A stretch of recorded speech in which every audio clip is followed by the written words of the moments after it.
My mother-in-law threw divorce papers at me, called me ugly, and told me to leave. My husband supported her, so I decided to get a divorce. After the divorce. Update Part 2. He came to our house to make fun of me. When he saw our property, he and my mother-in-law were shocked I wasn't home, and now they're calling me in a panic. However, it seemed my mother-in-law noticed my growing distance and wasn't going to let me find peace easily. Unable to put up with her behavior any longer, I found myself unsure about what to do next. As I settled into the renovated annex, her attempts to drive me away became more obvious. She started with small annoyances, like leaving trash in front of my annex instead of at the collection site. Sometimes she would host barbecues in the garden and deliberately leave me out, making sure the smell of the grilled meat reached my space. Despite her attempts to push me out, I couldn't help but find her efforts amusing. One day, she called me to the main house, claiming she had leftover meat and potatoes for me. Suspecting there was more to her invitation, I went over. When I arrived, she was alone in the living room and dramatically placed a divorce paper on the table. It was clear that her real intention was to force me into signing the document, knowing Willie would agree to whatever she wanted. With a smug look, she said, "Isn't it time you gave up? There's no reason for you and Willie to stay married. Get out, you freeloading, unemployed woman."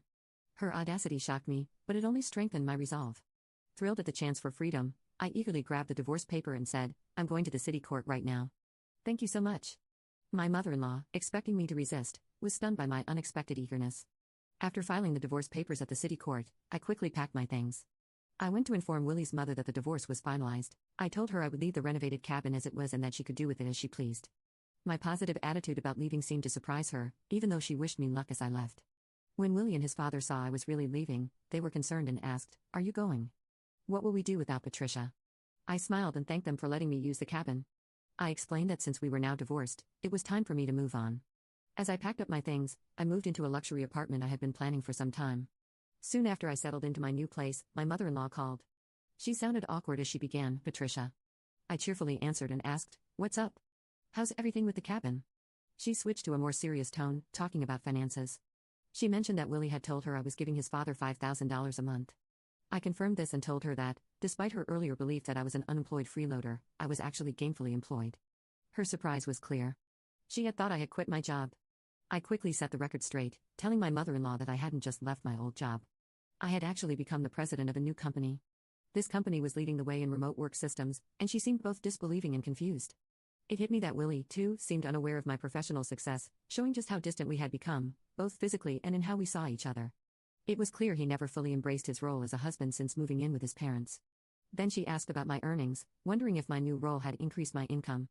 I casually mentioned that I was making about $3 million. I exaggerated a bit to avoid getting into the details of my actual earnings. Seizing on this, she asked, "With that much money, could you lend us some?